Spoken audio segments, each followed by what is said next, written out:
fiscal year, we will bring to Parliament legislation for micro-insurance. Not every Jamaican can afford the premiums for traditional insurance sold here in Jamaica, and so we have to meet the people where they are.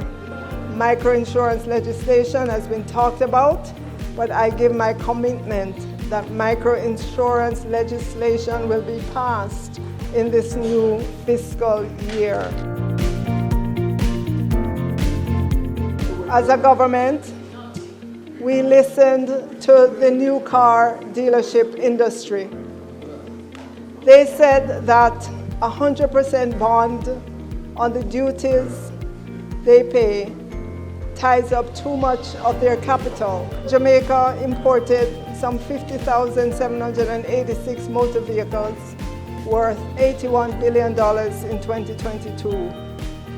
And if you look at the duties are between 67 to about 88% of the value.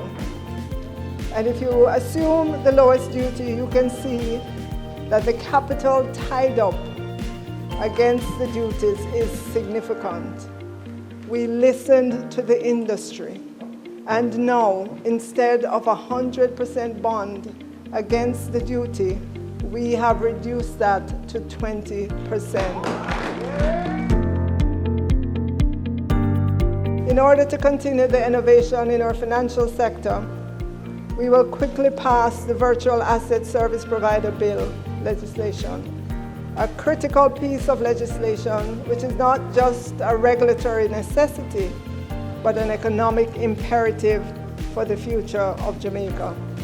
The bill represents a pivotal step in modernizing our financial sector, ensuring our compliance with international financial regulations, and positioning Jamaica as a leader in fintech innovation within the Caribbean.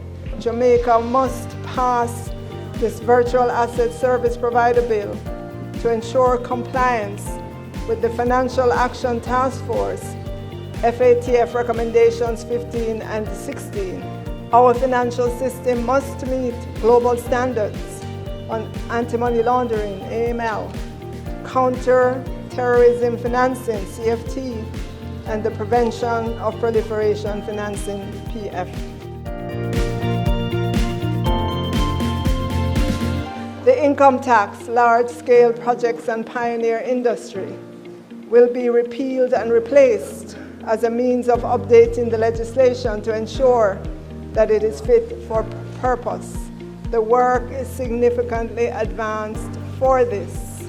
Given the vast economic benefits that the Act is intended to achieve for Jamaica, it is imperative that the Act finally be operational so that the country can reap the rewards from the framework that it established to support large investments and economic development.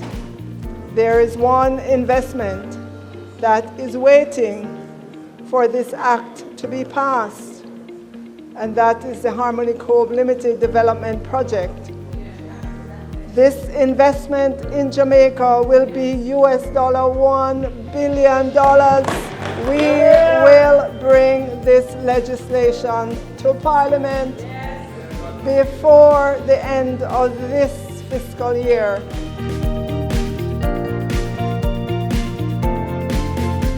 We are pleased to announce that there will be one rate for resident and non-resident companies and individuals of 15%.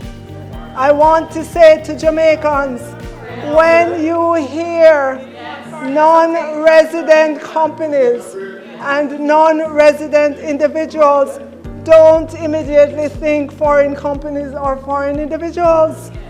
They may also be companies registered abroad that are owned by Jamaicans.